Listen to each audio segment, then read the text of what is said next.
Service Rifle Team. I also am very active within the 88th ARCOM shooting program. Having watched many new shooters through the years having difficulties raising their skill level, I've decided to put together a video to help you. This video is a collection of many shooters, both in competition and practice. Their skill levels range from the very new shooter to champion level. I have separated the shooting by positions so that you can make immediate comparisons between other shooters and your own processes. If your VCR has special effects capability, I suggest that you play some of these activities back in slow motion and even frame by frame. I would direct your attention to the manner in which people get into position. You'll see that the more experienced shooter uses a very systematic method to get into position, and it remains the same, shot after shot after shot. The new shooter, you'll see, rarely uses the same manner to get into position. I direct your attention also to eye movements. Eye movements tell a lot about the concentration level of the shooter at the time. If he blinks while someone else shoots, you can see that his concentration is being siphoned off to activities that are taking place around him. I would like you to also look at trigger control. Trigger control is a very important part of shooting. As this video progresses, I will do some narrating to guide your attention to certain things. I hope that all of you find this video helpful in your own training program. Thank you very much.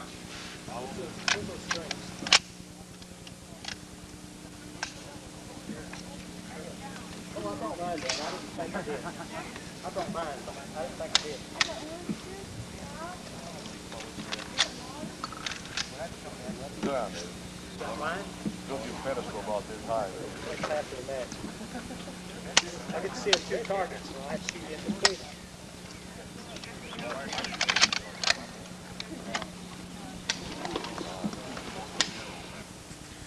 I want you to notice this shooter's activities. You can see that he is trying to isolate himself from the activities that are going on around him, and he is getting into a higher level of concentration, preparing himself to fire the tournament. And by the way, he was the tournament winner on this particular day.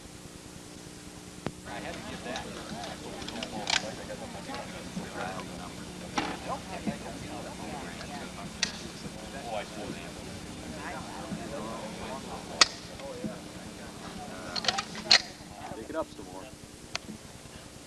First sighter's I a 6, called Dan. it there because I put it there. Huh? Number 5. What's going on? 6, your second sighter's at 10.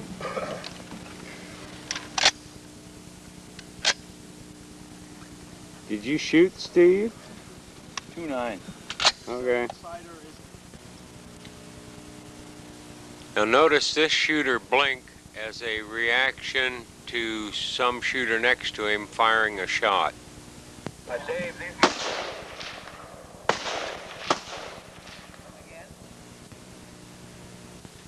If your concentration level is up to what it should be, you will only be aware of people around you firing, but you will not notice individual shots, and consequently your own performance will be better.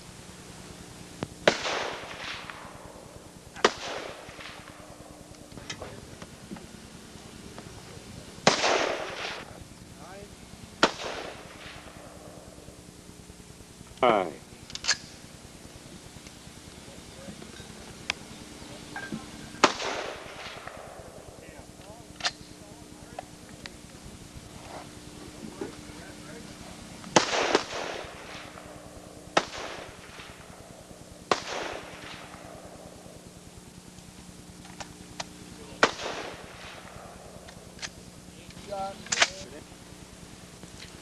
Up till now, all of the shooters that you've seen have had very good head to rifle positions. You'll see in this particular case the rifle is lower in the shooter's shoulder, and consequently he's straining to push his head further forward. You'll notice it in this next scene also. Bad habit to get into. You should be standing erect with your head erect, placing the stock higher in your shoulder.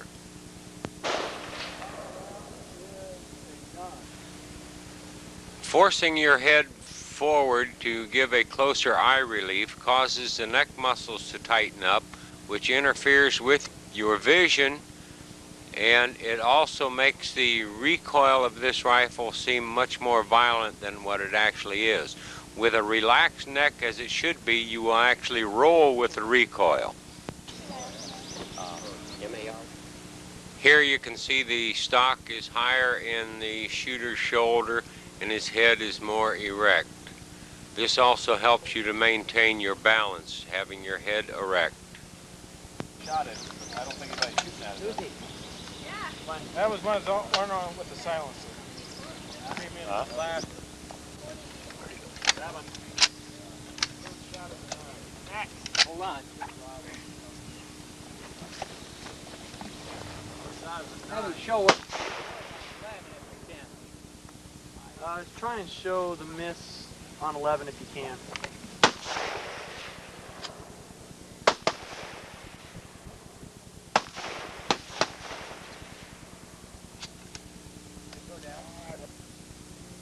Seven. Oh, excuse me, yeah.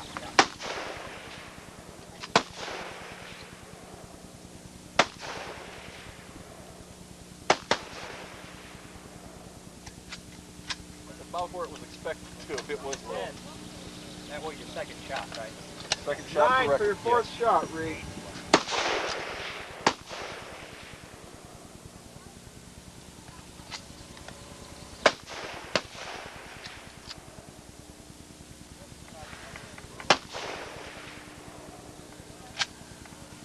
Schofield, yes.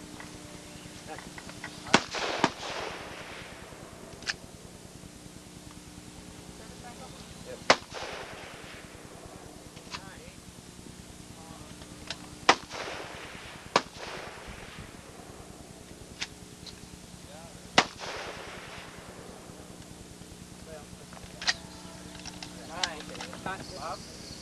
Score 5. Mark 5.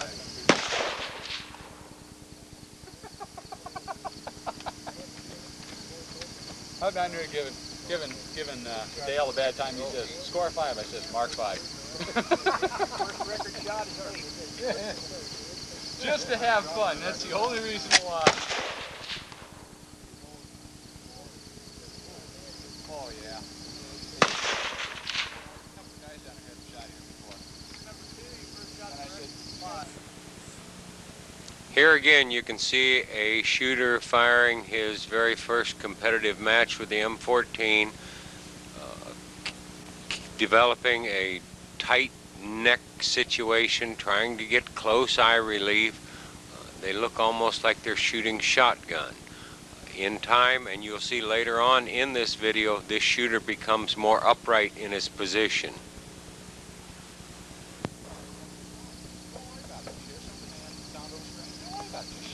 Have a good time. That's right. 5, your second record round. How did you like shooting today? Oh, come on. Can't use that for excuse. You still got 20 more years to shoot. Oh.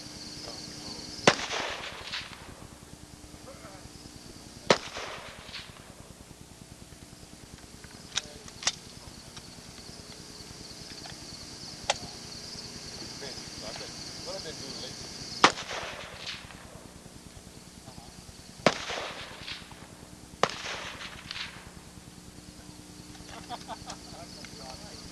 Good.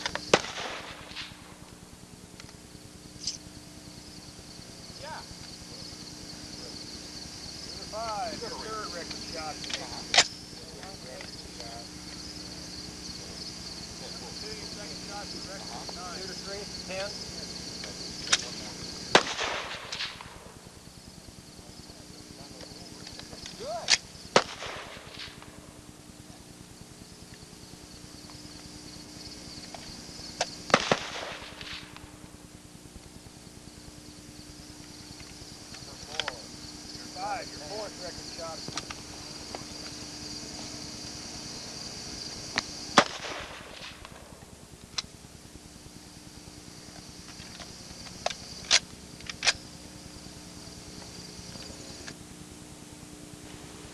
Here's a very good position. The shooter is standing upright.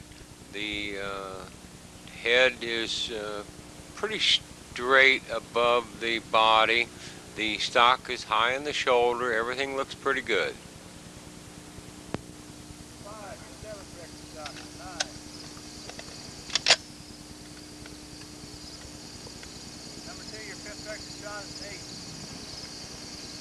Sixth record shot is a 9. Now you notice this shooter's position is typifies what I've been talking about. A high rifle in the shoulder, an erect head. But you'll notice that in spite of what starts out as good intentions, it doesn't always end up that way.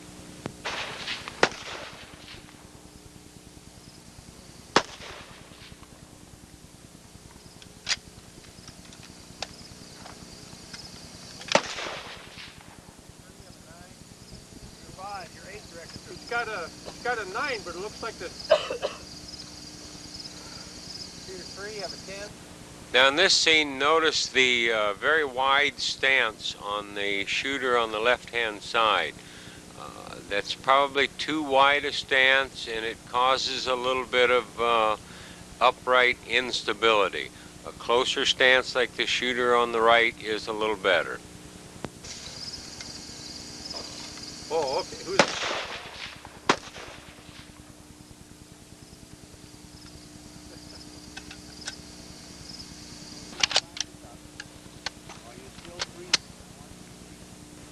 Did you notice this shooter bang the operating rod with the heel of his hand? A dangerous practice. Should it happen to fire at that time, the operating rod would fly violently to the rear and no doubt injure him severely. All I want left when you stop breathing is 1 pound. Saying smaller and smaller breaths, I agree with that. Small breaths, pressure, pressure, pressure, I'm still breathing, it's all organized. Stop breathing, 1 pound. Otherwise, you're waiting to pull all 3 pounds.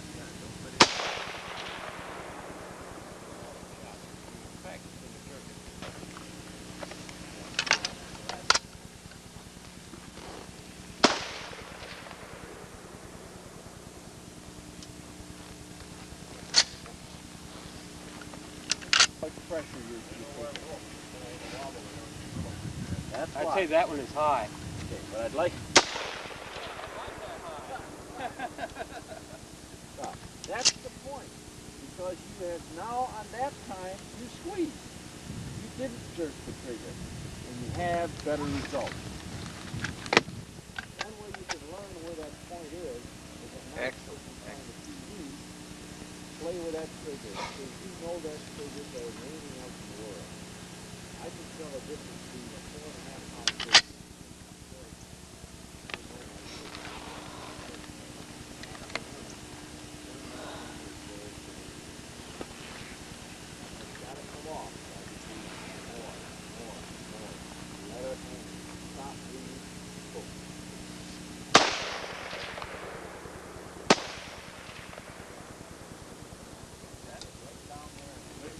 High.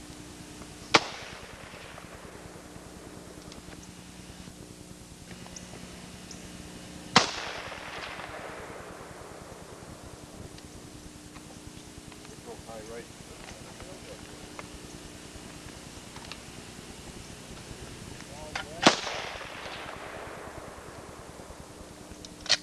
Yeah.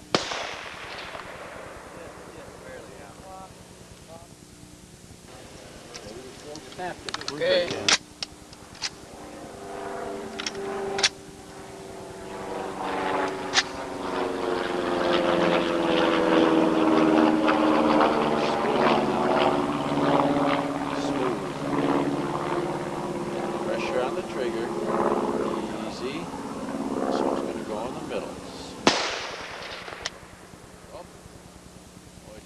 wants that Self-jump. one. That's what you're doing. Now we're talking about it.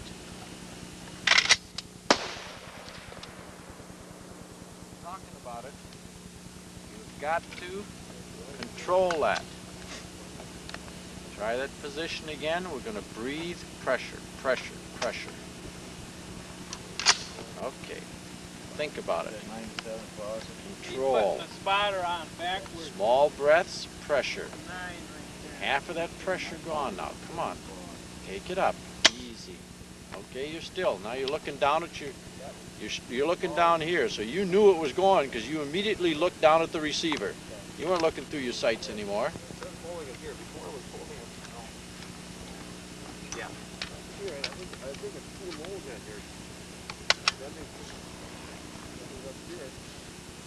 It looked natural for me. I don't know how it felt, but it looked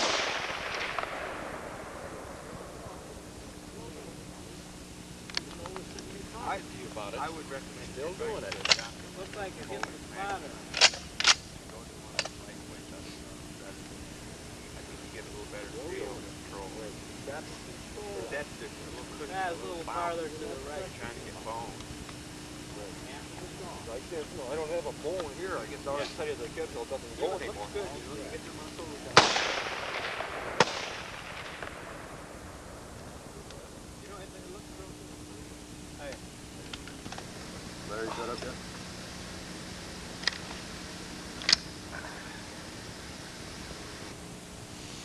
Now notice this shooter trying to check out his natural point of aim. He will close his eyes and let the rifle settle, and then he'll open his eyes to see if he's still pointed at the target. There, he just shifted his position a little bit.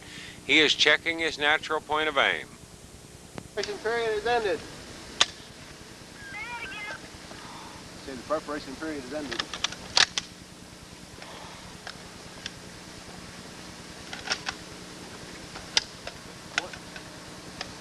Let's fire.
These scenes that you are seeing here all illustrate pretty darn good shooting form. I would pay particular attention to every detail of what the shooter is doing. I'd back the video up and watch it again and check out different items each time you view it. Ooh.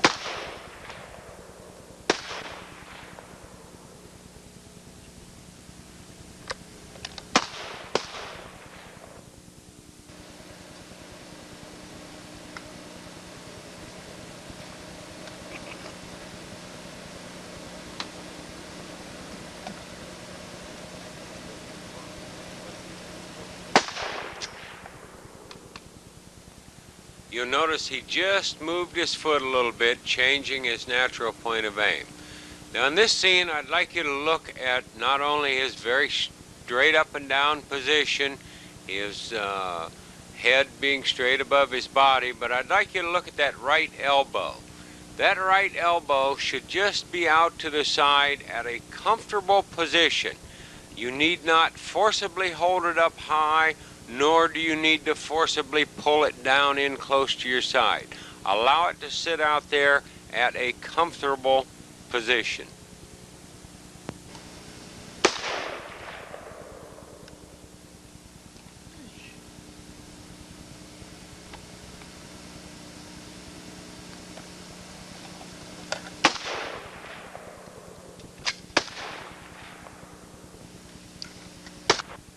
The position of the feet should be about hips to shoulders width apart, toes pointed slightly outward. This shooter's toes perhaps are pointed a little bit too far out, but it provides a good stable position. You'll see he was happy with that shot. Here's a shooter. He shoots with his feet a little closer together and his toes are not pointed out quite as much. Avoid getting your feet too far apart. In these scenes, the two shooters closest to the camera are quite new shooters. The shooter in the background with the red coat is a much more experienced shooter. You'll notice the two shooters closest to you move around a lot in between shots. They shift the position of their feet some. This shooter closest to us has no shooting stool, and you'll notice that he has to lay his rifle down on the ground when he wants to rest it. In a later scene, you'll see that I have given him a stool to use. Yeah. I have to post them. We gotta wait. We can go in.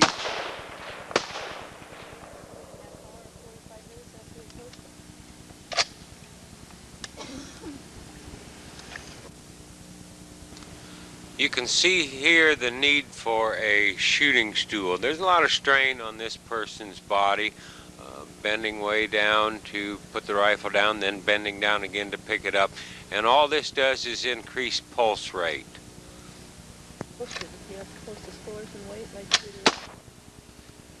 In this scene, you'll see that he has a shooting stool, and when he bends over to pick up his ammunition, you'll notice that it does not cause near as much physical movement on his part.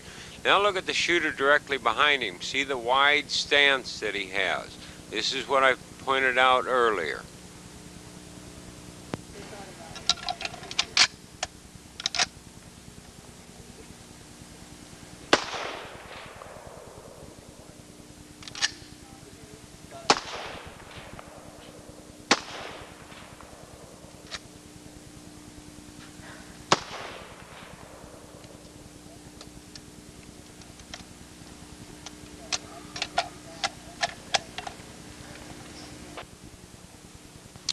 I want you to notice how much this shooter in the middle, the one in the blue coat, has been squirming around and moving around in between shots.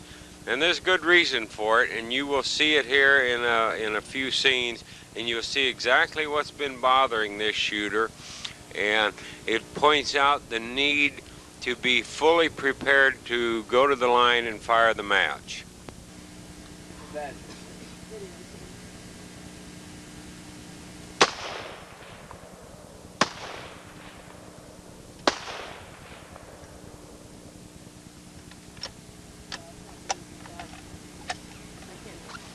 Pull 6.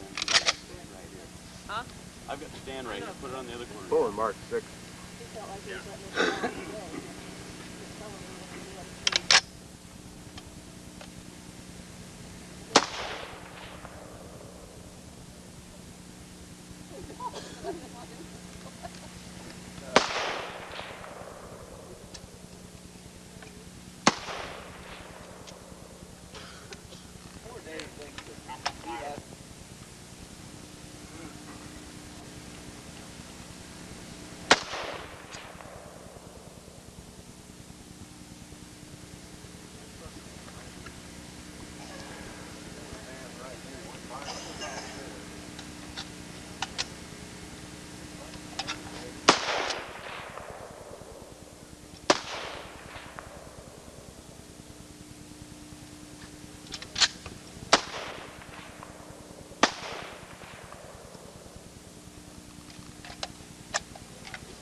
have him turn the spotter around on 5 the next time. Okay.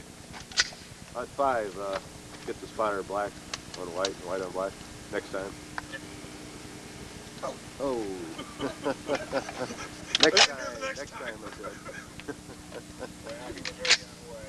10-4. The guy was about ready to shoot too.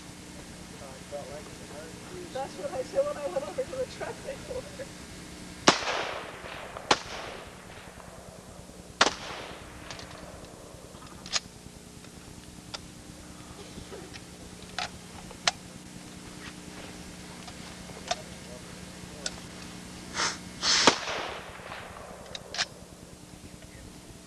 Yeah, I know about target number 5.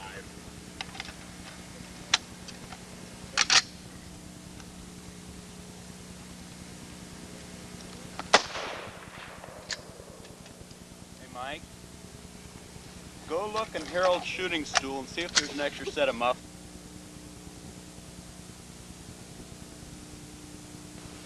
Now you see what has been bothering this shooter the whole time. He has been used to shooting with double ear protection, both the earplugs and the muffs, and you saw earlier in this video he was wearing the muffs, and he came to the line this time unprepared.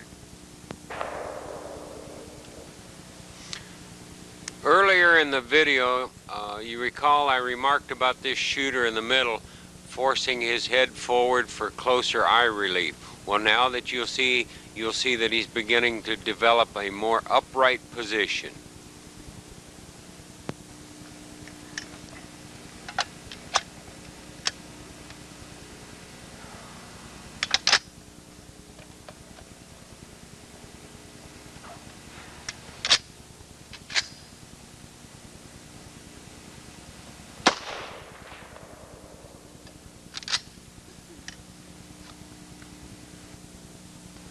Now watch the shooter in the red coat.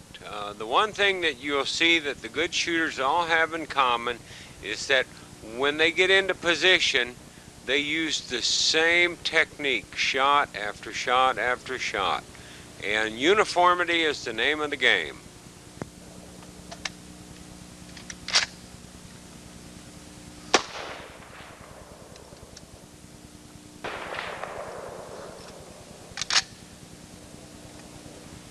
Notice that he places the stock into his shoulder and he looks at where he's placing it in his shoulder for every shot. 6 is done.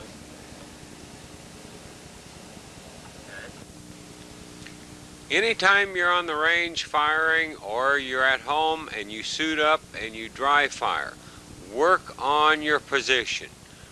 Put that rifle into your shoulder and develop a position that is going to support the rifle and try to hold as steady as you can and deliver a smooth shot. You notice this shooter is, it looks like a carbon copy from one time to the next time that he gets into position.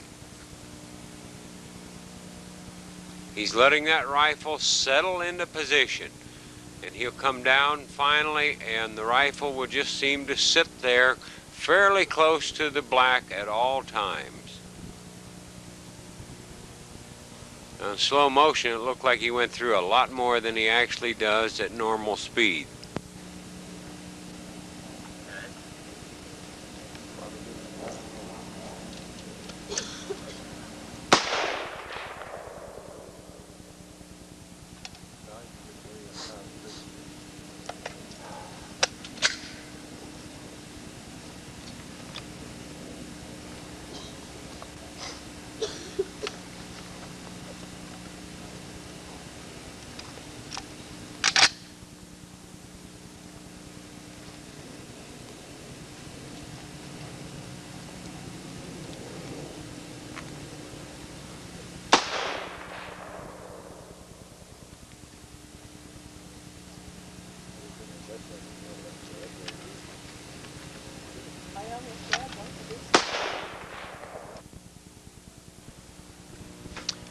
Now let's take a look at the sitting position. In this sequence, the range officer has just given the command shooters rise and load. you'll notice that I look down through the magazine well from the top side and insert the magazine in from the bottom. This gives me a good view of exactly what I'm trying to accomplish.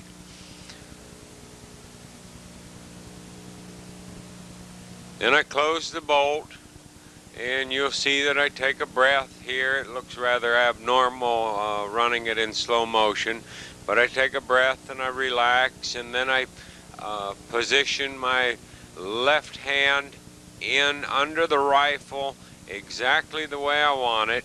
Longer arm people will push their hand up against the sling swivel all the way. Shorter arm people will hold back closer on the rifle. This is what we call choking up on it. Now I'm standing there looking at the targets and preparing mentally for the rapid fire stage that's ahead of me, and waiting for the commands which are being given at this particular time. I've already checked out my position, and I'm standing with my legs crossed, and I know when the targets come up I'm going to drop into position. You notice I just took the safety off, and I'm getting ready to drop into position. Let's watch and see what happens.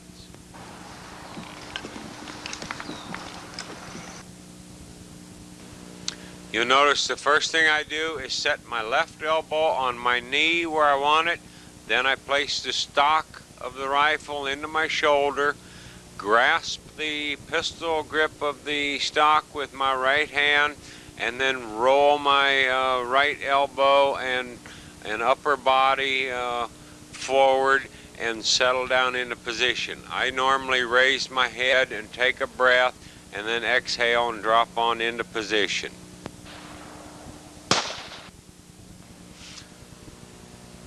Now you'll see here my left hand is pushed through and under the rifle quite a ways so that my fingers extend on up above the rifle. I am not grasping the rifle with that left hand. The sling is quite tight enough to hold the rifle in position. My left elbow is as directly beneath the rifle as I can get it. My right hand has a firm grip on the pistol grip of the rifle, and that's how I control the rifle during recoil in a rapid fire string, with that right hand. My left hand is relaxed, my left arm is relaxed.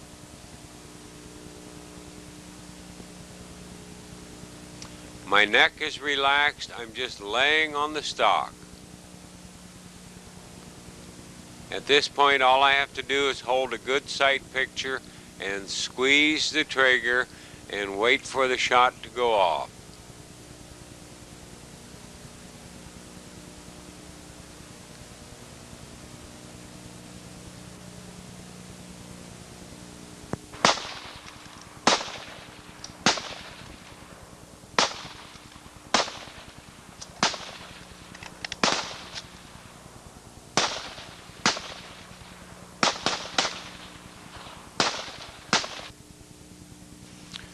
Now let's go back and watch the whole thing in normal speed. Is the line ready? The line is ready. Ready on the right. Ready on the left. Ready on the firing line.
Is the line ready? The line is ready. Ready on the right. Ready on the left. Ready on the firing line.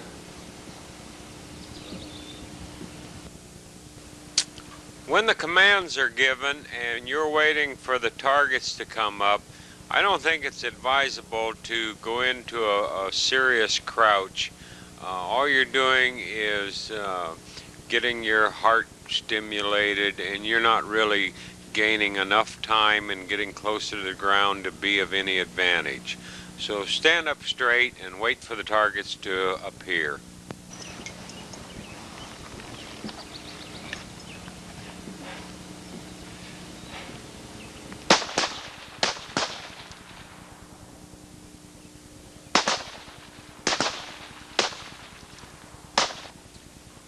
You can see that this shooter uses a little bit different platform than what I do, but he got into position the same way. He dropped down into position, he set his left elbow, then he placed the stock into his shoulder and reached around and grabbed hold of the small of the stock and then rolled down into position. It's a very systematic way of getting into position.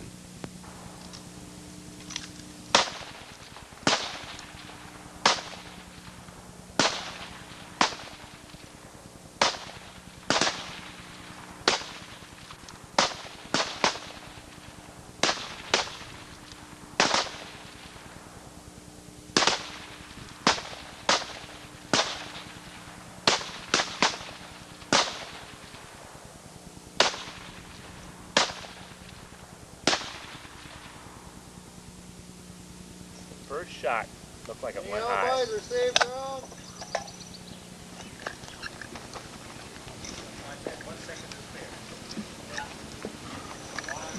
I think they got them all on. With the appropriate number of rounds load.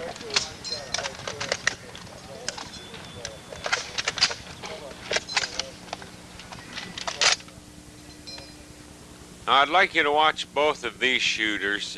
You'll see that they both have a difficult time getting into position. They both have a little bit too much midriff bulge, and it interferes with them getting into a good solid sitting position.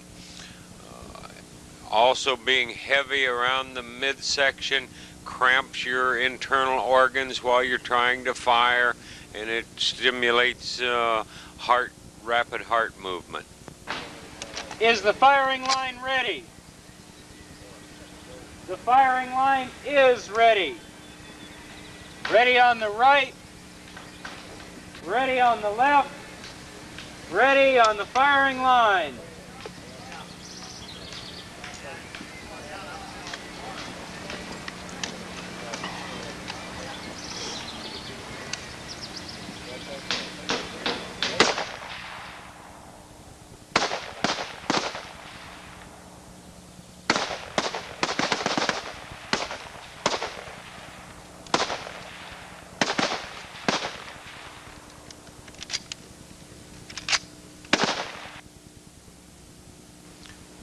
Now, you just saw the shooter on the right reach around behind him to discard his empty magazine and pick up the new one.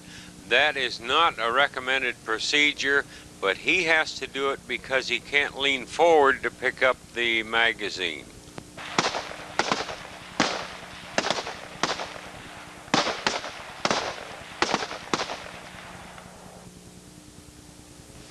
You'll note here that every time this shooter fires, his cheek actually comes up off of the stock, and he loses his sight alignment in between shots and has to reestablish it.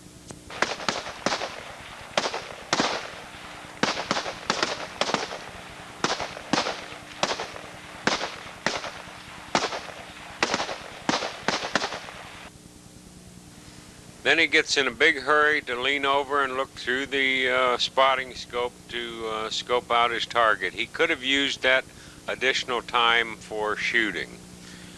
There's no need to rush to look through that scope. The shots are there and you're not going to move the location of them. Cease fire. Saved rounds or alibis on the right. Two saved rounds. Saved rounds, alibis on the left. Bill saved a couple. On which number? Target 7. Ahead. Give it a break. Now here's a shooter getting ready to shoot sitting rapid fire for the first time. And I'm sure that you'll be able to understand that from watching him. Both of them go to the hook and leave that flap. Leave it just hang out open. That's how you get out of it. Yeah. I'm having trouble getting out of it. Then tape your... Well, then we cut forestay in half.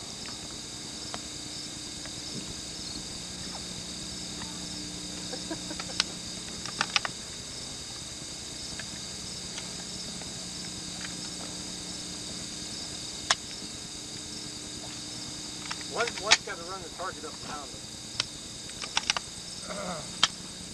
Oh, I see. Oh, it was just help. Oh, okay.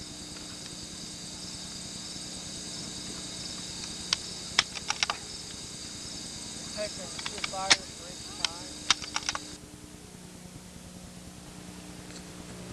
time. Right here you can look at his position and you can see that his sling is hanging drooped a little bit.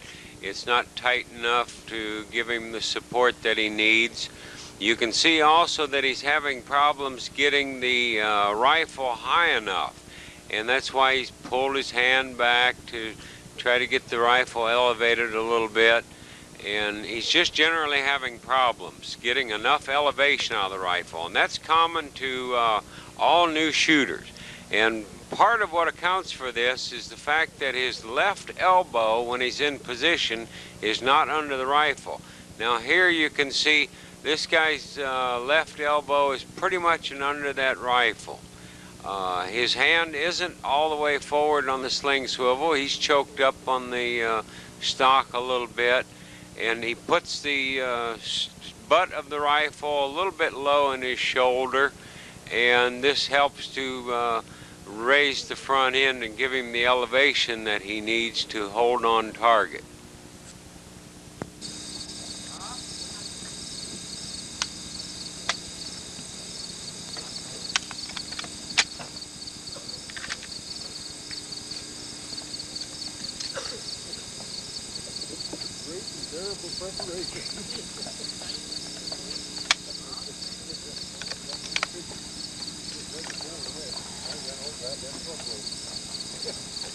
Hey Harold, do I have my earmuffs over there? I believe the reason that he just changed the shooting mitt was he felt that the one he has on now might jack the front end of that rifle up a little bit. Later on this year, believe it or not, this man shot a 99 out of 100 in the sitting position, so he learned very quickly a lot about getting into the sitting position.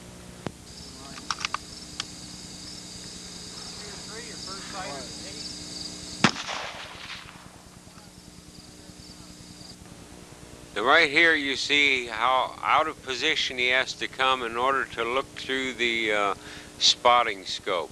Always set your spotting scope so that you can just lean a little bit to the side and spot your target, but yet make sure it's still out of your way for getting in and out of positions. You have a tab, number 4, for the first sighter.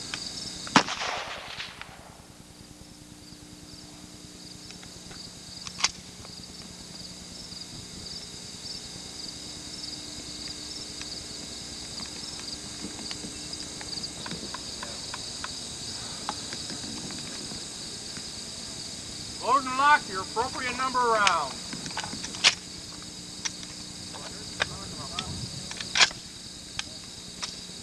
Hold it.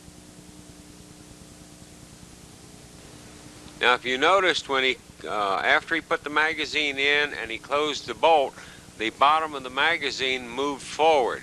That means that it was not actually pulled to the rear far enough and latched over the magazine catch.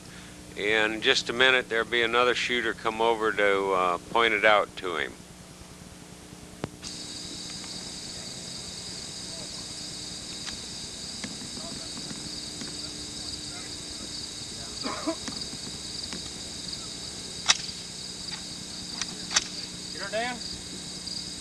Ready on the right. Ready on the left. Ready on the firing line.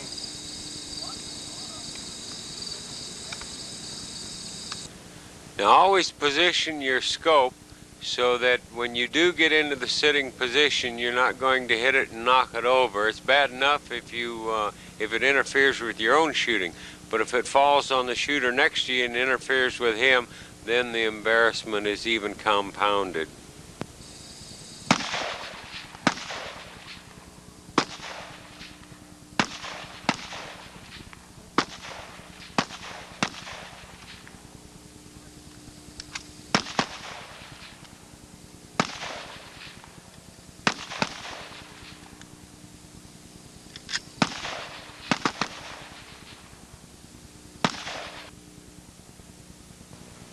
Now, keep an eye on his right elbow as he shoots in this following sequence, and you'll see that it keeps slipping on his knee.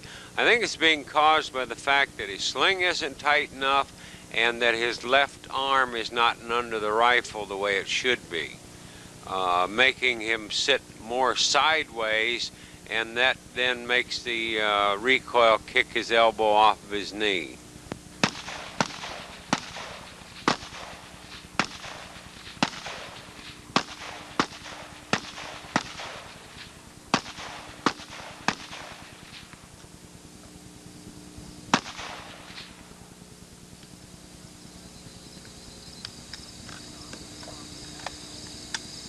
Any alibis? Save rounds? Okay, Bob, you got 10 hits on all of them? All right, hold. That one then. That's what we told you. We told you. I have some stuff over there to make hot chocolate if you like a cup of hot chocolate. Okay. What? You didn't hurt yourself. No. I threw enough of them away today.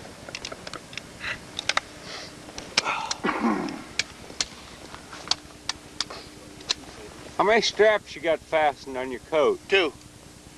What's right beneath this one? Diaphragm.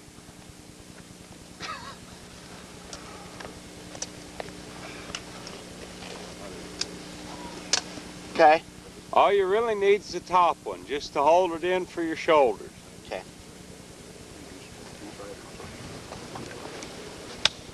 Oh.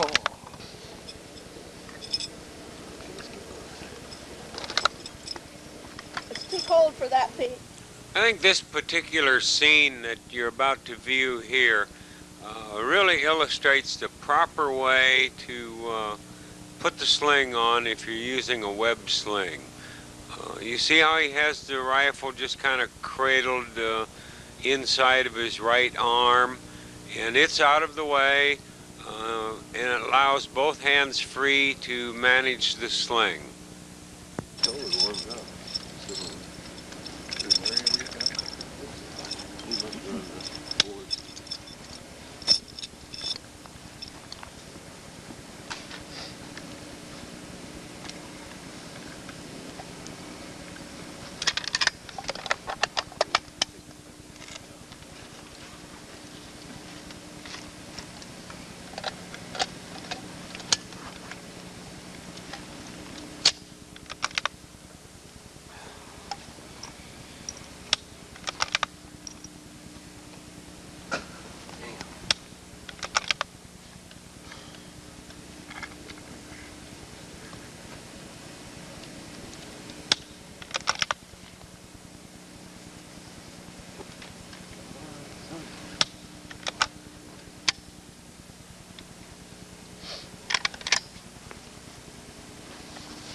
And because this shooter has fairly short arms, you'll see that he has to choke back on the stock a little bit, and his left hand is not out against that upper sling swivel. There's absolutely nothing wrong with that. But the thing that you must keep in mind is do not grip that part of the stock with the left hand. It has to just cradle in your hand. If it won't sit there by itself, then get some commercial available, what we call firm grip, Kramer's firm grip.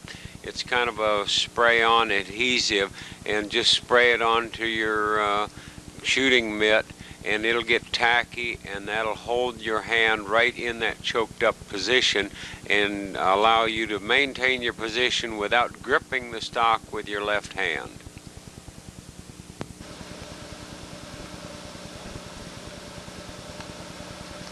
Shooters, concentration period is ended. Would you hand me 2 bullets out of there, please?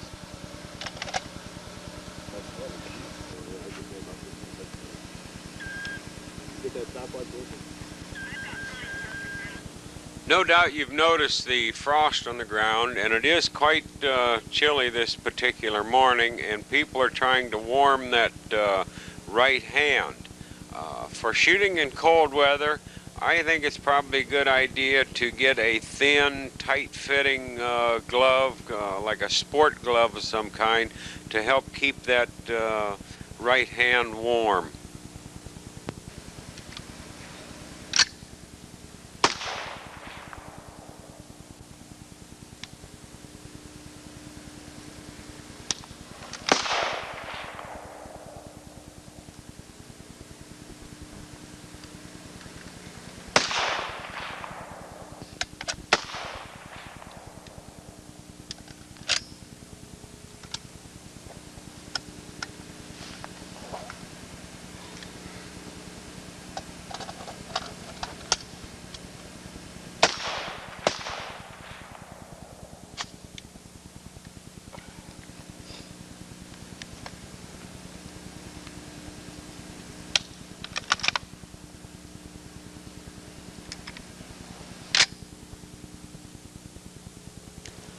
In rapid fire matches, it's normal that you get 2 sighting shots.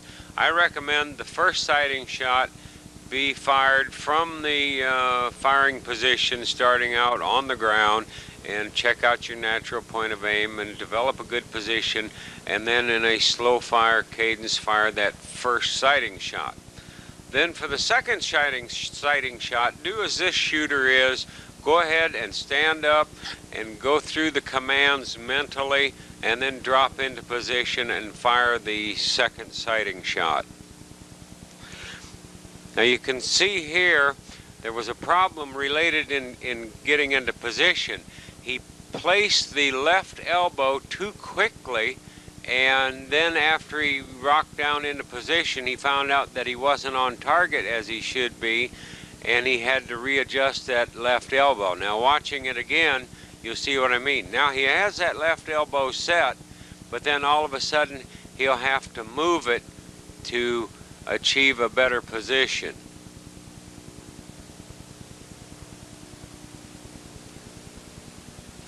That elbow should have been placed in the correct spot the first time.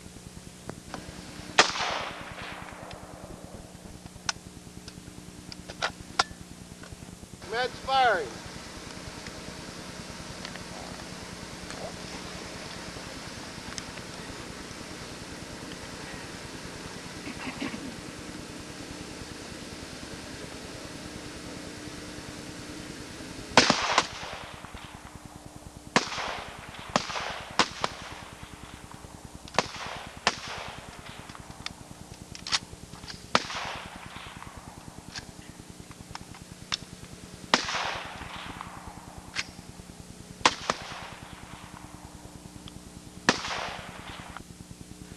Now this illustrates a very good sitting position. The right hand has a firm grip on the pistol grip of the stock. The thumb is up over the top of the stock, and the cheek is laying down on the thumb, giving you a good spot weld. His neck is relaxed, and he's just laying into position.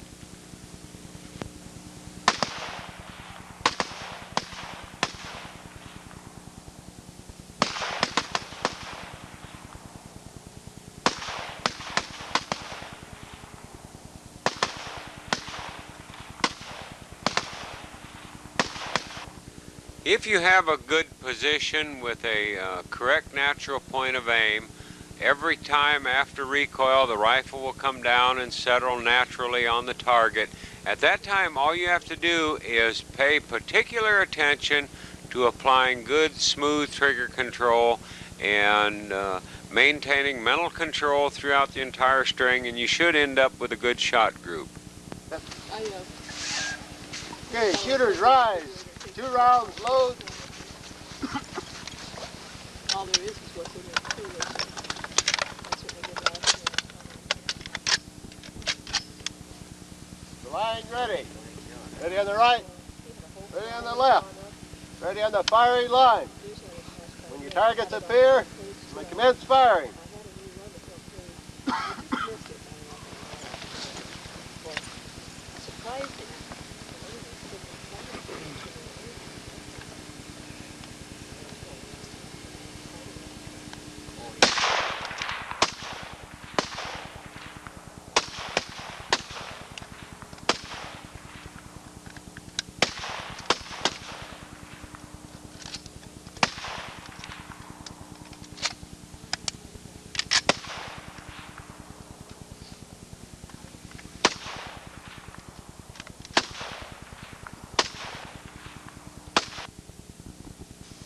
This shooter demonstrates very good control, getting into position. Everything is kind of paced.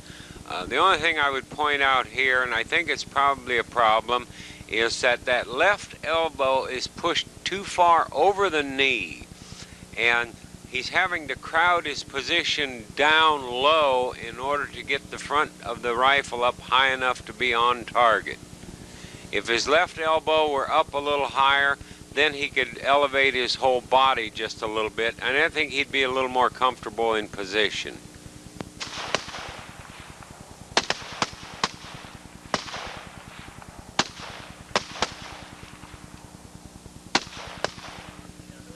Yeah, 10-4.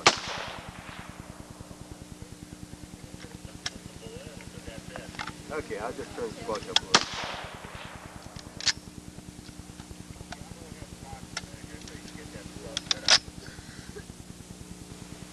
Anytime you're in a position where you're using a sling, and you can take a hold of the rifle by the pistol grip, as this shooter is, and put the stock up into your shoulder, that's a strong indication that the sling is not adjusted short enough. It's not giving you the support that it should.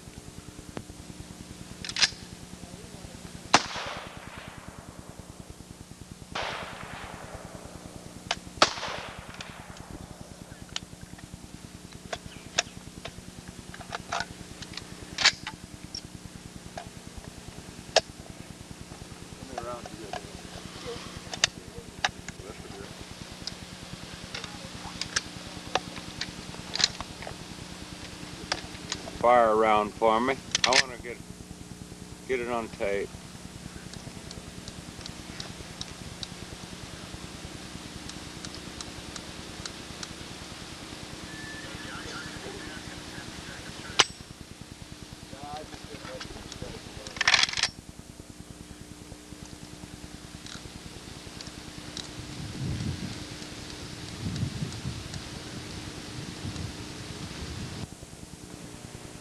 Right here you can see all of the good techniques that I've been talking about, and you watch this shooter get into position 2 separate times, and they look like carbon copies of one another.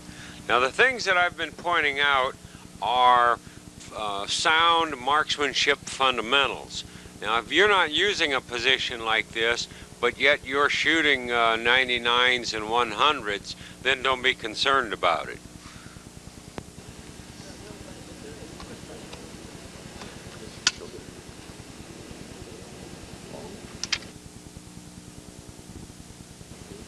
The line ready. Ready on the right. Ready on the left. Ready on the firing line.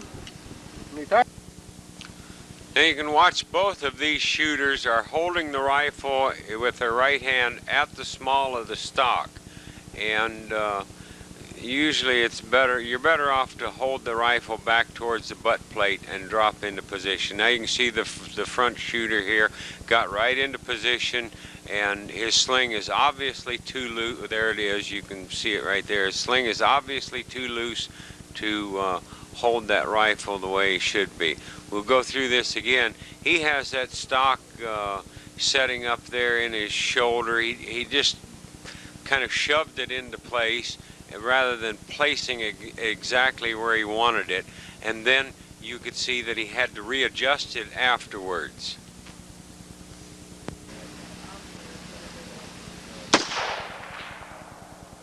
Now notice as this shot fires how far his face lifts up off of the stock.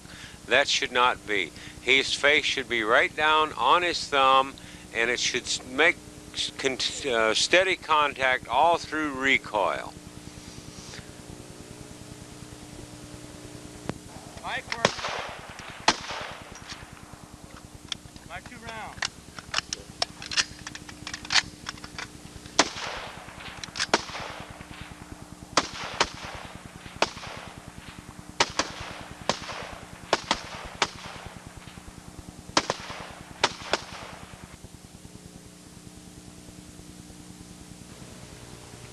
Here again you could see the hasty manner in which he placed that stock into his shoulder, and then when he fires, his face lifts up off the stock again.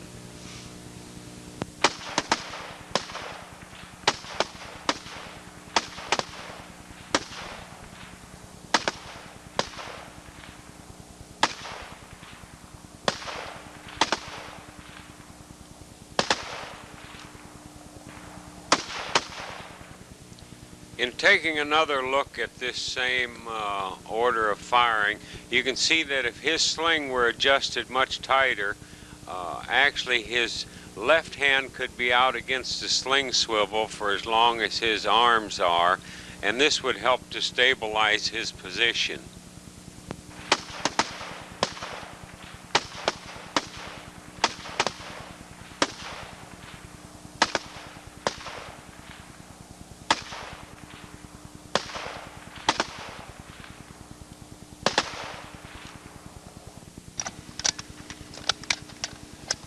Say they're loose now, or what? Well, there's 3 of them that are hanging there by intentional fortitude only. That's the spotters, you say, right? Yeah. Okay, 10 more.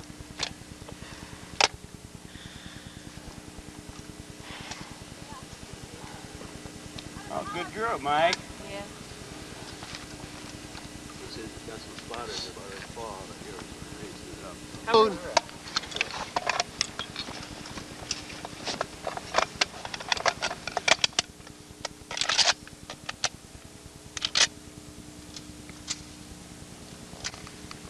Your line ready. Ready on the right, ready on the left, ready on the firing line. When your targets appear, commence firing. Now I'd like you to watch the shooter in the red jacket in the background. Getting into position by the numbers, the first thing he does is drop down to the sitting position. The next thing, he sets his left elbow on his knee, then he places the stock into his shoulder, grasps the small of the stock, and then rocks his right elbow down onto his right knee. He has a good stable position. Here you can watch it on the reload. He'll do the same thing. Sets it up into his shoulder, grabs hold of the rifle, and rocks down into position.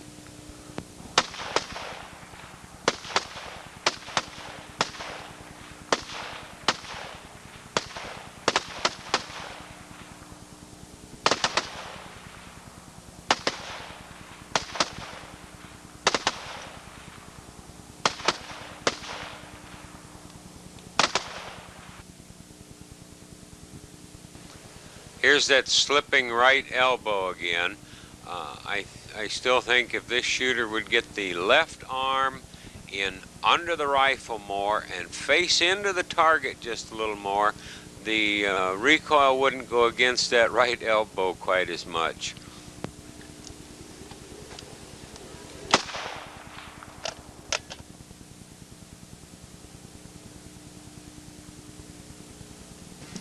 Here's a shooter. You can watch him get into the numbers just like all of the other more experienced shooters have been. He places the left elbow first, then he places the stock into his shoulder. Now notice how far to the left the rifle is canted right now. He's put that rifle into his shoulder with it laying way over to his left side. That's so that when he grabs a hold of the small of the stock and he rolls down into position, the rifle comes upright and it stops in an upright position.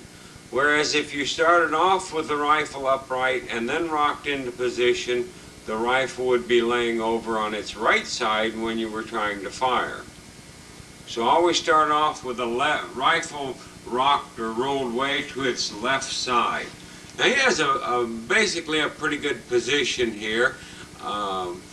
He's a very large man, and his head seems to be rocked over the top of that rifle way too much. But yet if he can learn to shoot 99s and 100s that way, I have no problem with it. I think he'd be a little better off if he put the rifle higher in his shoulder and set up a little straighter. Line. Mark 9.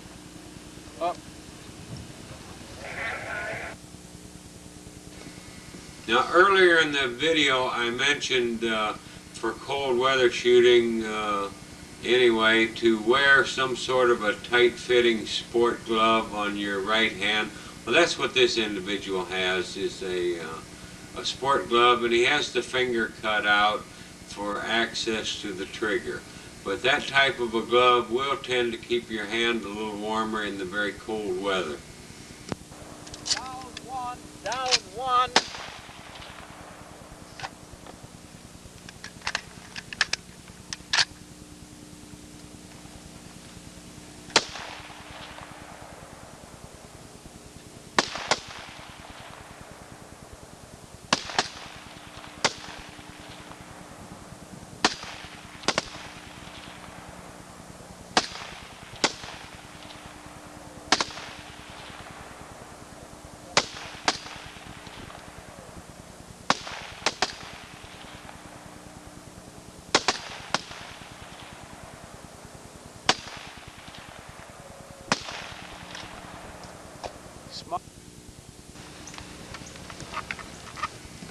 Now this shooter fights his position a little bit too much, trying to get into position. I don't think his left elbow is in under the rifle quite as far as it should be. But that's the least of this shooter's problems. This shooter's problem lies mostly in his trigger control, and I think you'll see exactly what I'm talking about. It gets a little blurry here, but in a minute it'll clear up. He takes the slack out and then puts pressure on the trigger and fires the shot. Slack was out. Now watch this. Slack's out. Now what you should be doing is taking the slack out and then maintaining some pressure, gradually increasing it, and all this time you should be establishing a very good sight picture, increasing the pressure on the trigger until the shot finally goes off. But what this shooter's doing, he takes the there. You can see he took the slack out and immediately fired the shot. And of course this results in moving the rifle while the hammer's falling, and here we'll see it again. Now if you watch it, well, maybe it doesn't show it too clearly here. But as he takes the slack out, there is no stop for the secondary trigger pull. It's just continuous right on to the rear, and the shot, there goes, the shot goes off violently. And naturally you cannot shoot well-aimed shots with that type of trigger control.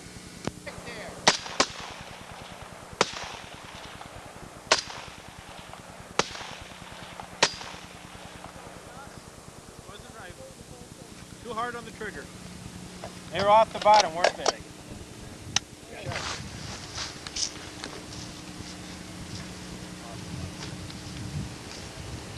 Someone used this on a class on professional gun care by Paul Schuff. Oh yeah, beat the guy's rod off on the edge of the bench. Yeah, I understand.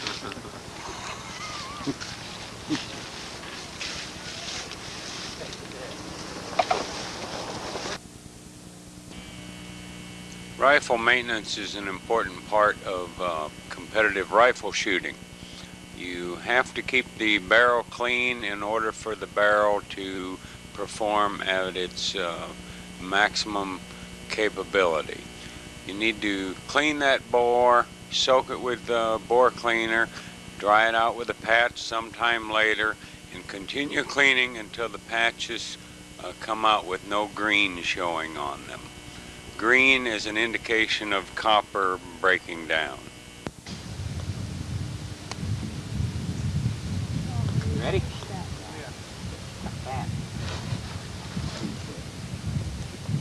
Good trick. Line is ready. Ready on the right.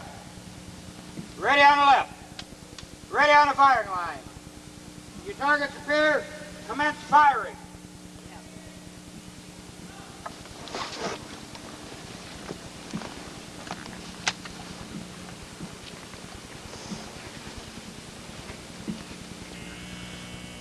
Now we get into the prone rapid fire stage of high power rifle shooting.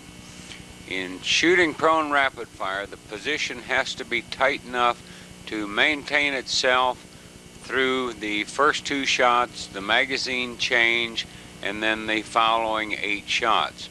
Many individuals have problems with their right elbow kicking out, as you'll see later on. A proper position is with the left hand cradling the forearm of the rifle, not grasping it. The left elbow is directly beneath the rifle as you can get it. And in this case here, you can see the shooter has her body well positioned behind the rifle in order to absorb the recoil. And you can see her body is laying over on the left side somewhat, which takes weight off of the right elbow, and this in turn leaves you in a situation where you are less dependent on that right elbow in order for you to maintain your position.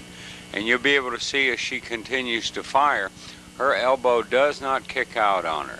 The sling is adjusted very tight, and she's controlling that rifle with her right hand, holding the stock fairly snug.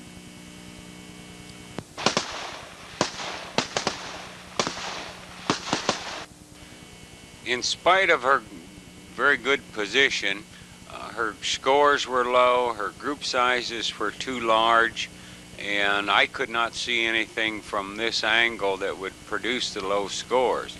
So later at a practice session, I filmed this shooter directly from the side, and that'll come up in the next sequence, and you'll be able to see exactly what the problem is. Ready on the firing line. Commence firing when your targets appear. Okay, number 2, Patty. Look at 4.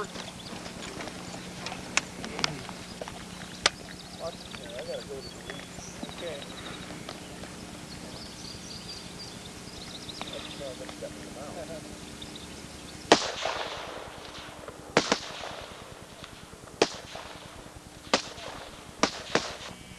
Before I address this shooter's problem, I want you to look in the background at the shooter making the magazine change. There goes his magazine down over the berm in front of him. Now this is a panic type of magazine change, and if he has another string to fire afterwards, and they're at certain tournaments, they will not let him go out in front of the firing line without calling a line safe situation, and that can be embarrassing. Now this shooter right here, this is the one that was being described in an earlier scene, has very good form as far as position goes. We found out during the filming of this sequence that the problem lies in trigger control, and you'll be able to see exactly what's taking place. She puts her finger in on the trigger, she slowly takes the slack out, and in many shots, as soon as the slack is out, the finger goes right on through, jerking the shot, and then immediately after firing the shot, the finger comes off the trigger. You can see right here she has pulled that trigger very hard. The tip of her finger has actually curled around in the process of firing the shot. There her finger is moving off of the trigger very rapidly. What you should be doing is actually never allowing your finger to leave contact with the trigger itself. You take the slack out, you feel the resistance of the secondary trigger pull, you maintain a good sight picture, squeeze the shot very slowly until the shot breaks, and then release that trigger slowly and never take your finger clear off of the trigger. It'll give you much better control of it. I might add that after she viewed this film, saw what she was doing, the next tournament she fired, she won the sharpshooter class with a 195 out of 200.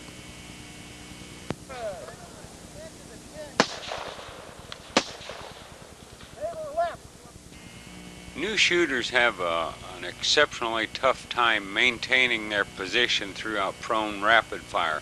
You're probably better off if you maintain a little muscular tension through your shoulders and your right arm during the rapid fire sequence. That's just the opposite of a slow fire prone. Slow fire prone, you have to be very relaxed.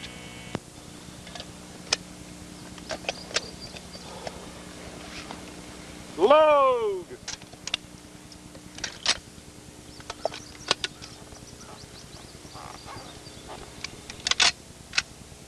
Is the line ready?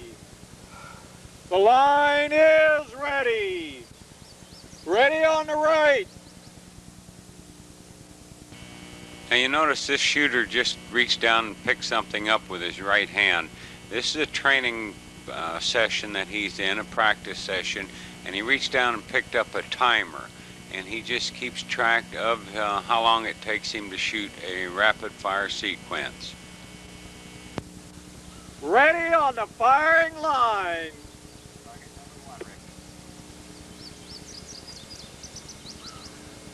Target 2.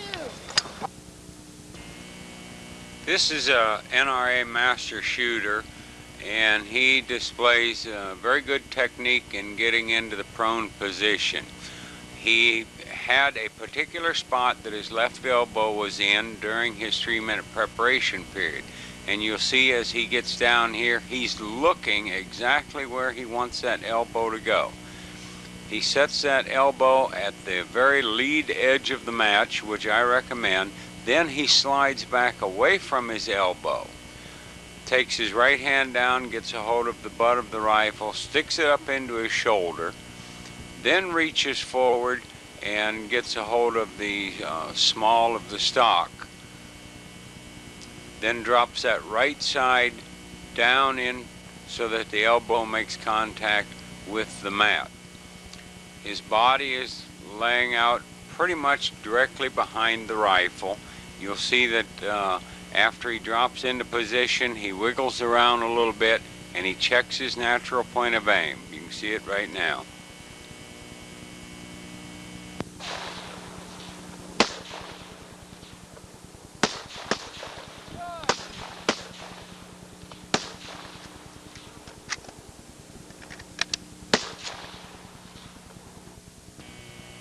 His sling is adjusted short enough so that after the magazine change, he has to take the butt of the rifle and push it up into his shoulder into proper location.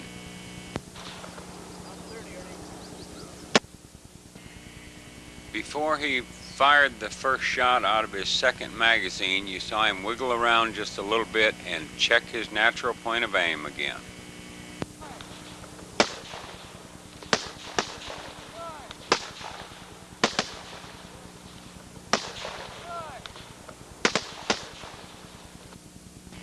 Taking a closer view of his position, we see that he has a good firm grip on the pistol grip of the stock with his right hand. His thumb is up over the top of the stock. His neck is relaxed, allowing his face to come down and make contact with the stock and his thumb. He has fairly close eye relief, and his neck is relaxed so that when the rifle recoils, he will roll with the recoil and settle right back down on the rifle again during counter recoil, ready to fire the next shot. From here on out, trigger control's the name of the game.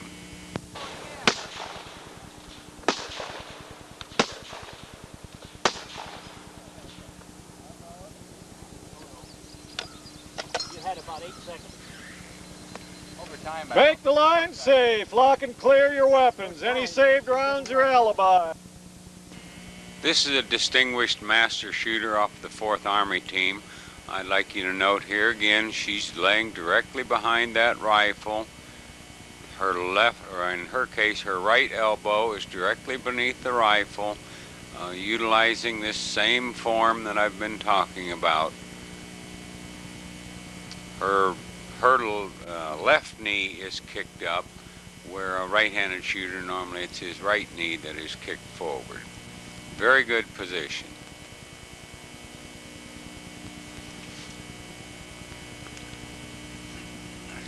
On this particular shooter here, you'll be able to see the curvature of the back and the swinging of both legs around to put more of the body behind the rifle. In more recent years, some of the shooters have been going to this, and I guess my only comment is if you can get into this position, feel reasonably comfortable, and maintain a good natural point of aim, fine, use it.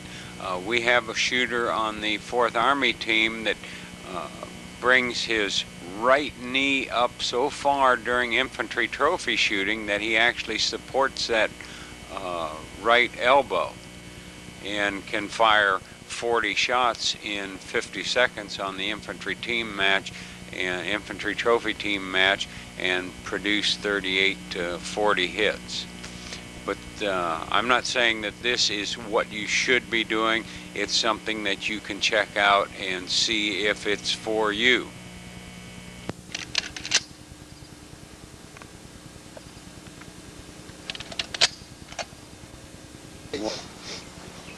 That's my cue. Load and lock.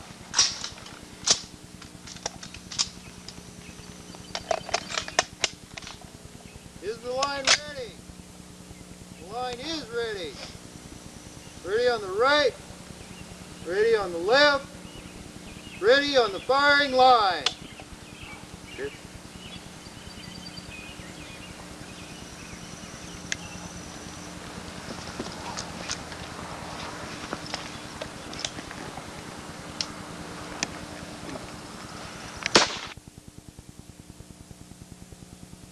This is yours truly at a local tournament, shooting prone rapid fire, and I'm going to run through this again so that you can watch exactly what I do. As the command ready on the firing line was given, I pushed the safety off, and now I'm watching my targets, waiting for them to come up.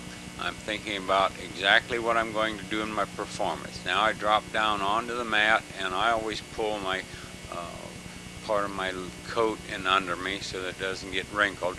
Then I set my elbow exactly into the position where it was during my 3-minute preparation time. Then I reach back and take a hold of the butt of the weapon and lean my right shoulder back a little bit and set that stock exactly into position that I want to use in my shoulder. Then I bring my hand up, get a hold of the pistol grip of the stock, same manner in which you've seen other shooters doing it, and then rock that right elbow down to the mat. My left elbow is directly beneath the rifle. My left hand is through the between the sling and the stock quite a ways. I'm just cradling the rifle with that left hand. I have a good firm grip on the pistol grip with my right hand. My weight is shifted to my left side slightly, and there's not very much weight on my right elbow.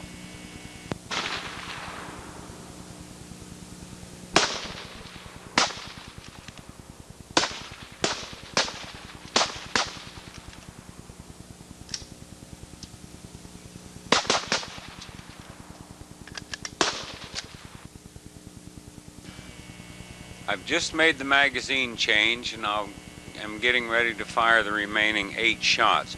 I'd like you to pay particular attention to my aiming eye.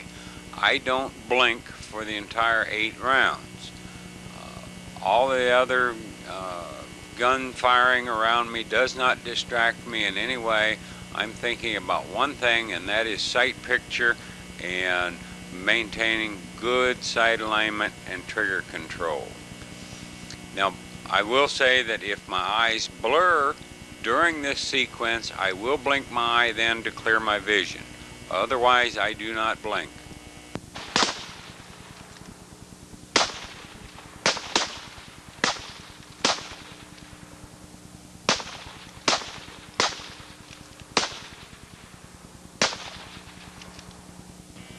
Note the positioning of the spotting scope so that I can just lean my head a little bit to the left side and look through the spotting scope to scope the target. Make sure that you have your scope set where it's easily accessible. Right. Load and lock.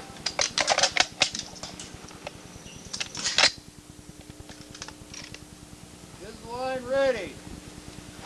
The line is ready. Ready on the right. Ready on the left. Ready on the firing line. Pit takeover.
Ready on the right, ready on the left, ready on the firing line.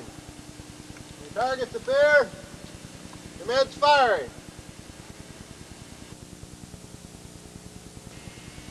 Now I want you to note what happens to this shooter's right elbow as he's getting into position. You'll see right there on the mat is a magazine that he was apparently using during his 3-minute preparation period. He sets his elbow down on it right there and then has to scoot it out of the way.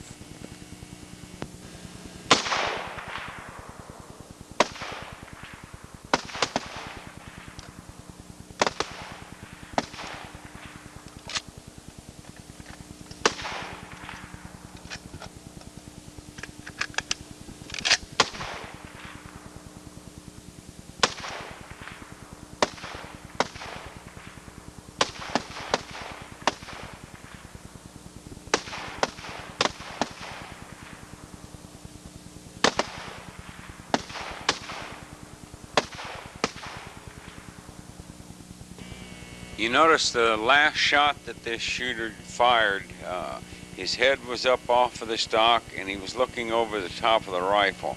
I think what had happened is he had fired the previous shot and had not released his finger off of the trigger to reset the sear, and was squeezing again and it wouldn't fire, and that's when he decided there was something wrong and he raised his head to look and see what was going on, and in the process he fired the shot.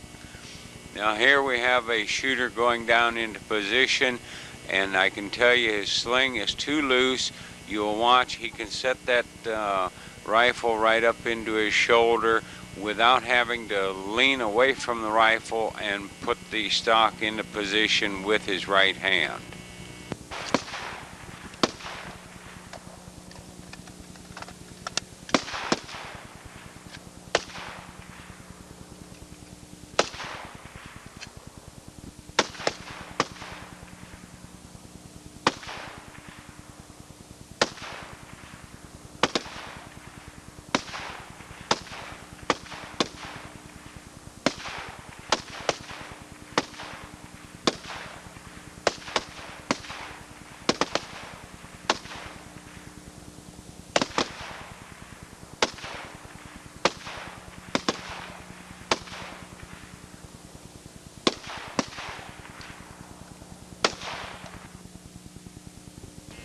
In this sequence, the command shooters rise and load has just been given, and you'll see this shooter's putting his magazine in.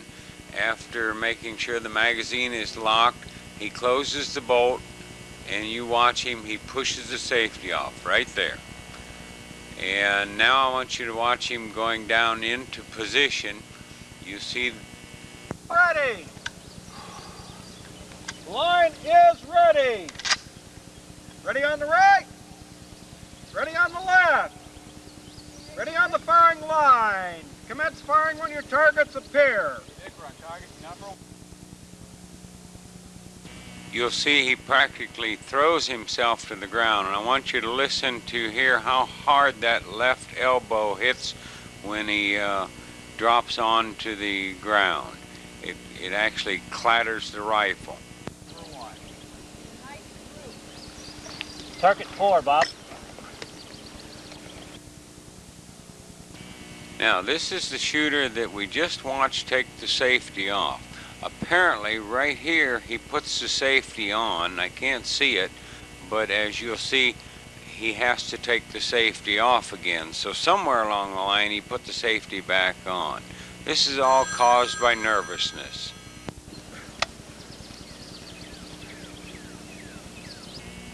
As he fires, I want you to look at his head raised up off of the stock.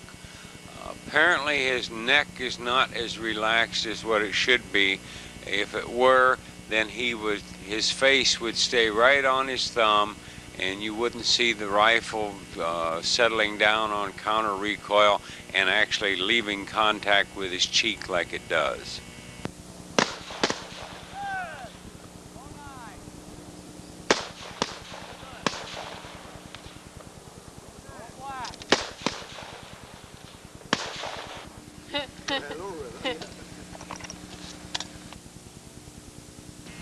Now we'll move into the slow fire prone stages of the high power course of fire.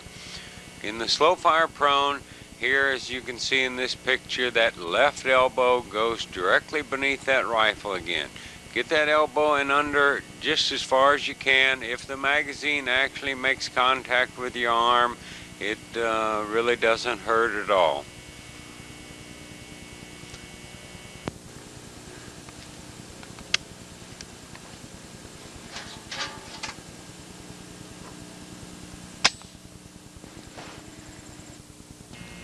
Here we see a shooter whose rifle is way off to the right of his elbow. And the tendency here is if this shooter relaxes that left arm at all, the rifle droops down in a swinging out to the right manner and goes low on the target. So this shooter actually has to use muscular effort in order to hold the rifle up. Anytime you use muscular effort, the muscle will begin to tire and it will start to quiver on you, and you can no longer maintain a good sight picture. So make sure you get that left elbow and under the rifle just as far as you can. The left hand should be open and just cradling the rifle. In this picture you can see the very good left hand position. The hand is through between the sling and the stock a long ways, so that the rifle is actually coming across to the heel of the hand closer to where the thumb joins the hand. If you're shooting 20 rounds or 22 rounds slow fire prone, it's important that you keep that wrist straight instead of bending it around. If you actually bend that wrist around, it's going to become painful before the end of the 20 round string. Now you'll see here the shooter has to lean way too far to the left in order to look through his spotting scope to see his target. He should move that scope over closer to the left side of the rifle so that when he wants to spot his target, all it calls for is a rocking motion of his head to the left just a little bit to look through his scope. You see here he actually had to move just a little bit in order to spot his target. And every time he moves, he changes his natural point of aim. You want to try to develop one good, solid position and fire as many shots from that position as you can without moving.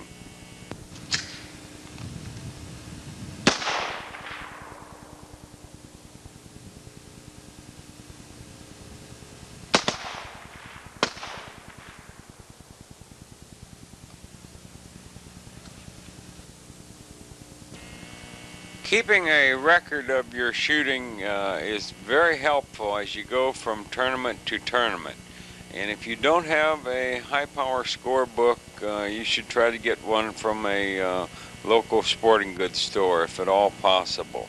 You'll see this shooter has fired, and now he's reached around and marked down the call of the shot. He always marks where he thinks it actually went. Then he looks through the scope and sees where it actually hit. Now he writes his shot location and value down as soon as he sees it. Probably what he should be doing is looking through the scope, seeing the location and the value of the shot, and then immediately going into position to fire the next shot. Then as soon as he fires that next shot, come back to his scorebook and write the value and location of the previous shot. It saves time and allows you to get more shots off in a shorter period of time, and this can be very beneficial, especially if you have switching wind conditions at 600 yards.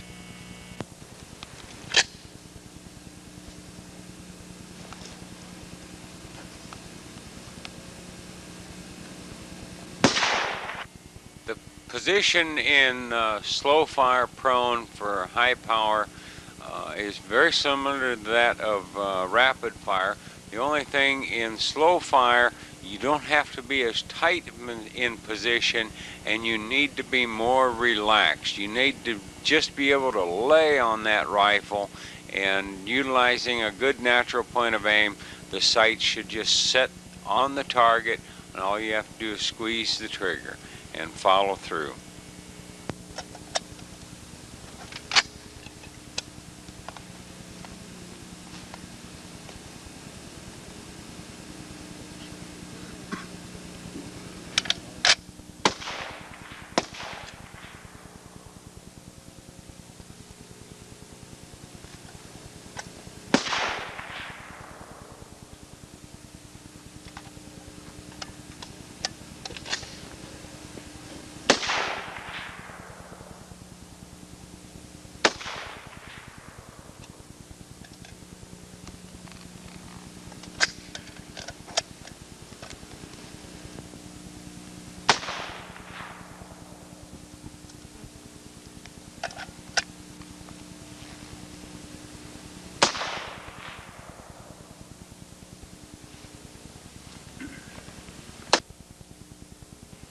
In these next scenes, I want you to watch the leg movement.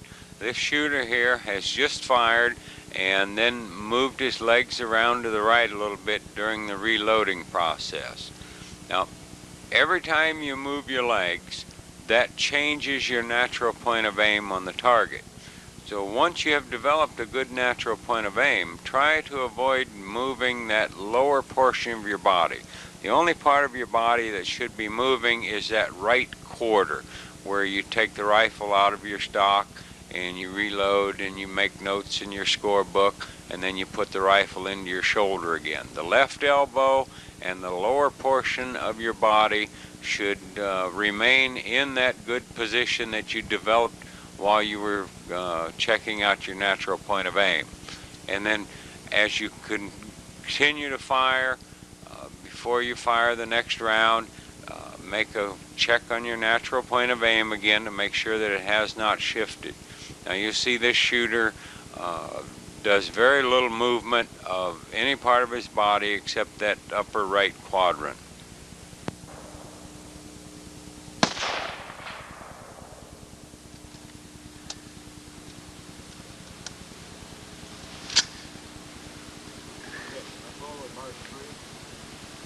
On number 5, is that marked properly? Score dot. Number 5.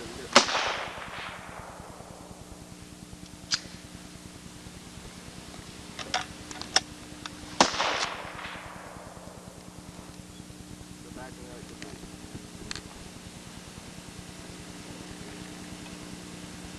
Okay, it's actually a 10. The indicator's in the wrong place. Thank you.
Set your scorebook off to your right side so that it's easy to reach while you're firing, and make notations in it. Plot your shots and pay attention to this plot. And if you see that you're starting to build high or in a particular area of the target, well, then make a sight correction to move you into the center. And then review your scorebook after you've completed firing.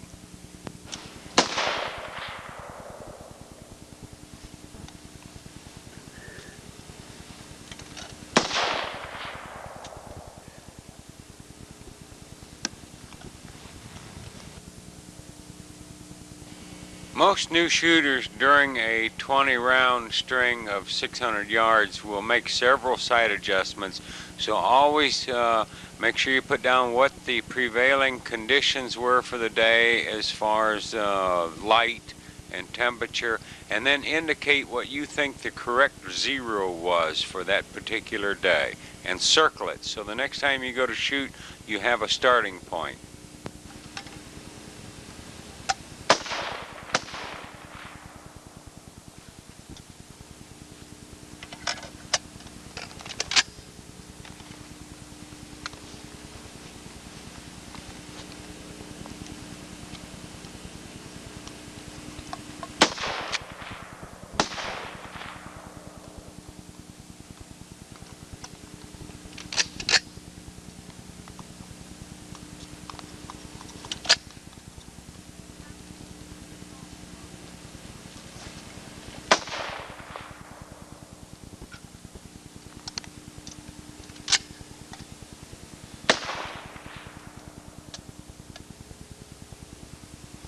Pulling mark 5.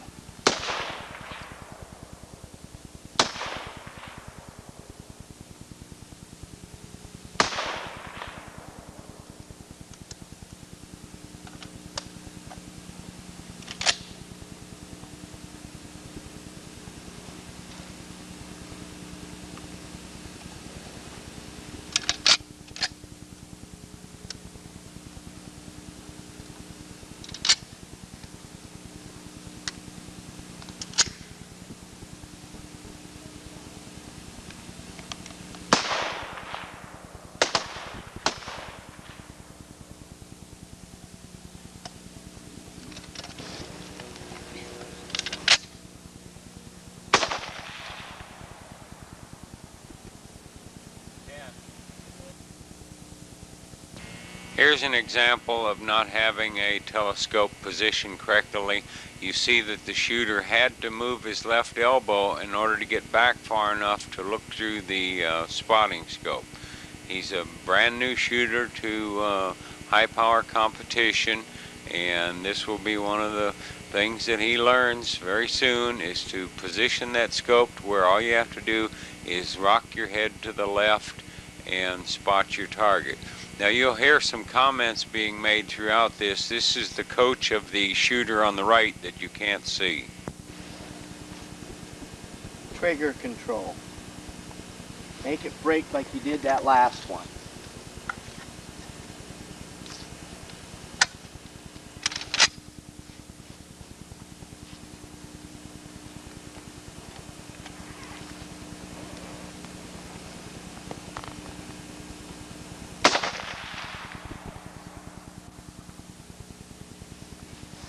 Got a little aggressive that time on the trigger.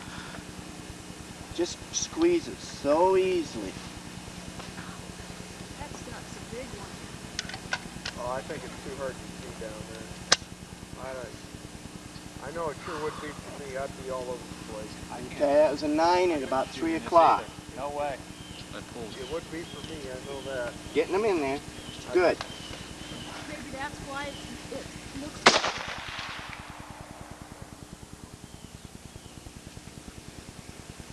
Plus, there's a lot of sight adjustment I did. You're all left to right. Where are you at now? Right now, I'm still right to.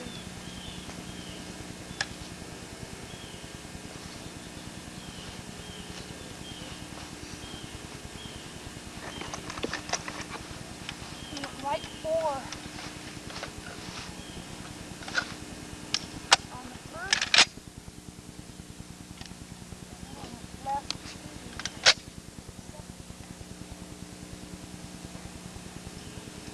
ahead and get your rounds off a little sooner. I think you're wearing yourself out trying to get it right. Okay, Joe?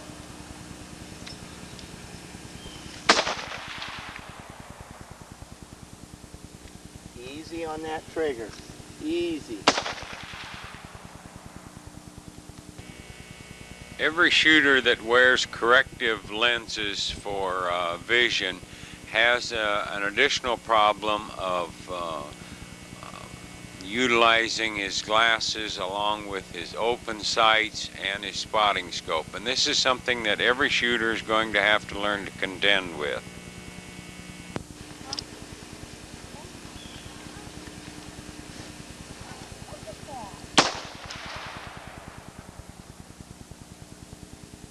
Have him clean that up. Clean up one? number 3. Clean up number. Close the bolt and take 2 left. It is dark down there, Pat. Good. Okay. Think when so? that target comes up, knock it down. Trigger control.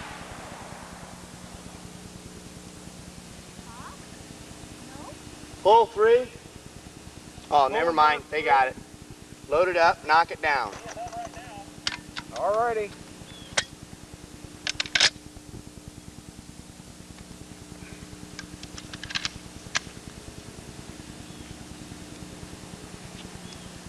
If you're wondering, that's an 8. Okay.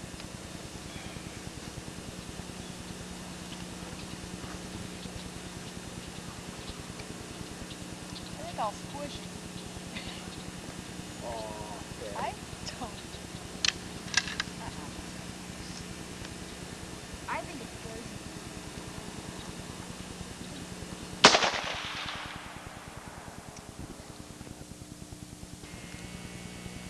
Now that shot that was just fired, we're going to watch again in stop action. And you'll see that he's actually shooting with his eye closed. There his eye is partially closed. Now his eye is all the way closed and he hasn't fired the rifle yet. And now you'll see that the next frame he actually pulls the trigger and the rifle fires. Now he could not in any way tell you where that gun was pointed at the time it actually went off, because his eye was closed. I think this is all being caused by the fact that the gun is recoiling hard and hitting him pretty hard in the face. In fact, I wouldn't be surprised if his cheek swelled a little bit on that right side. I think what's happening is because of his bad position, his thumb is during recoil banging into his cheek pretty hard, and it may have in fact cut the inside of his cheek a little bit. At any rate, he's a little bit intimidated by the recoil, and you could see that he actually fired the shot with his eyes closed. You have to learn how to get into position, relax, lay on the rifle, and just roll with the recoil. And keep your eye open through the entire shot.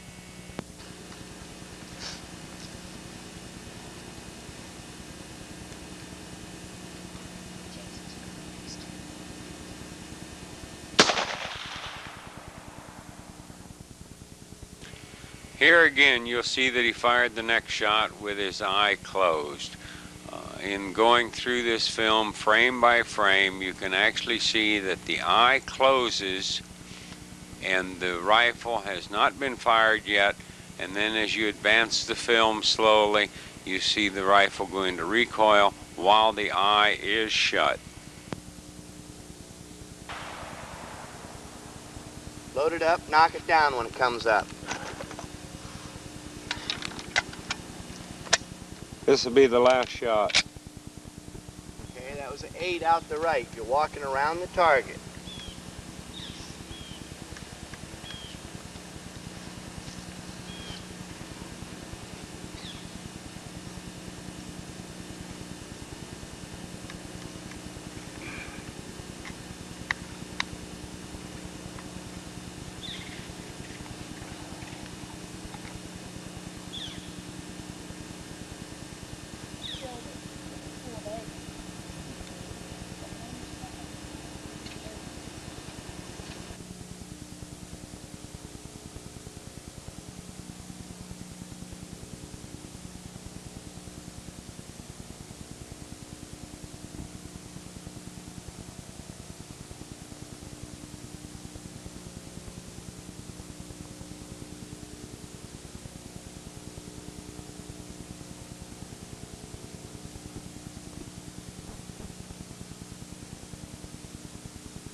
Having viewed all the positions in the high power course of fire, I think it's time to review just a little bit. Here's a shooter checking out his position for offhand. You see he detected that his natural point of aim was off just a little bit, and he shifted the right leg just to change his natural point of aim a small amount. He's dry fired and he's cradling the rifle now and resting. Now you'll see him as he shoulders the rifle. He points it up in the air to the right some and sort of rolls that stock into position. You'll see that it's high in his shoulder. Right now all of his concentration is on holding steady, thinking about holding the rifle steady as he can and putting pressure on the trigger slowly and waiting for it to fire. You'll see as soon as he fires the shot, he reloads into the magazine, does not close the bolt, but marks the shot in his scorebook. Now it is cold on this particular day, and you'll see that he's warming his right hand on the barrel of the rifle. He has very good technique, so watch it through a couple of times.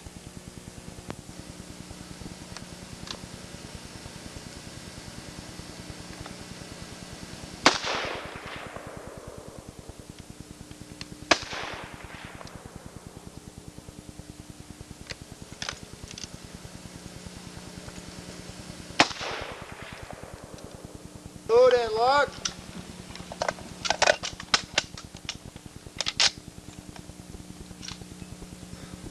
Is the line ready? The line is ready. Ready on the right. Ready on the left. Ready on the firing line.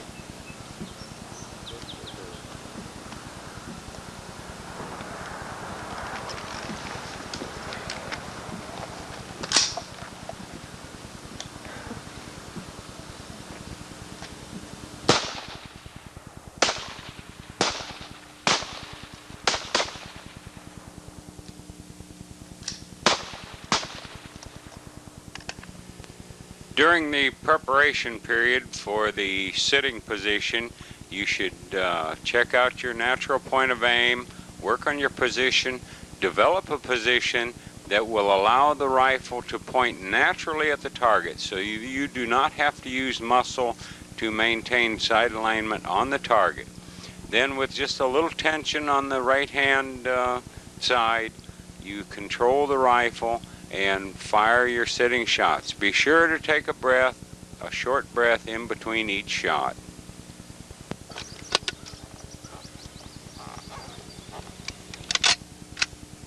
Is the line ready? The line is ready. Ready on the right. Ready on the left. Ready on the firing line.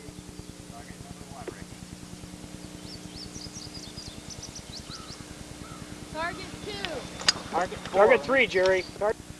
In the prone rapid fire position, make sure that you set the elbow at the leading edge of that match in the exact same spot that you were in during the preparation time.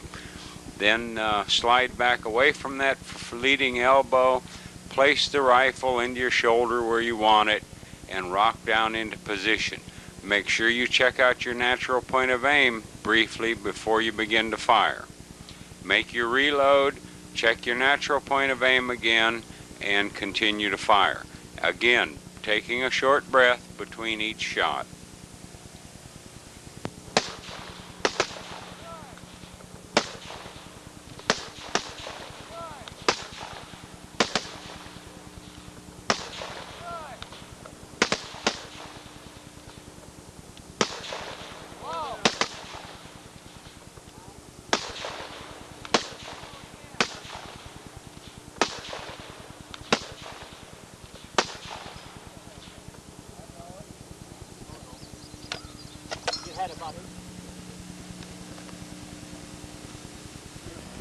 The position for slow fire prone is very much like that of rapid fire prone. The difference being that you do not have to have as tight a position because you are only trying to maintain that rifle for one shot, and you can rebuild and make small adjustments in your position between shots. You do not have that time available to you in rapid fire. In slow fire prone, you have to be very relaxed. The only part of your body that should require any muscular tension is on your trigger finger. Otherwise, you are very relaxed. You hold a steady sight picture with a good natural point of aim. You take the slack out, you breathe, and when you acquire your desired sight picture, you hold your breath and apply steady, smooth pressure to the trigger and wait for the shot to go off. Make sure you follow through and keep a good scorebook. I hope you have enjoyed this video. Thank you very much. May all of your uncontrolled shots luck their way into the 10 ring.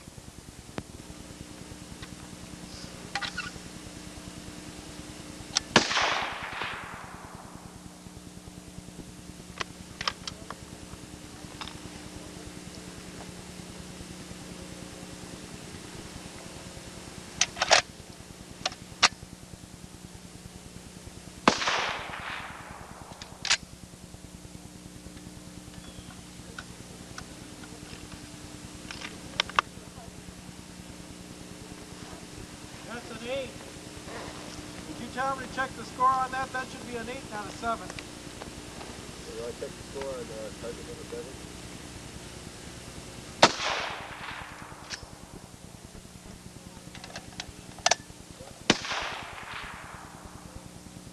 Okay. 8-4, thank you.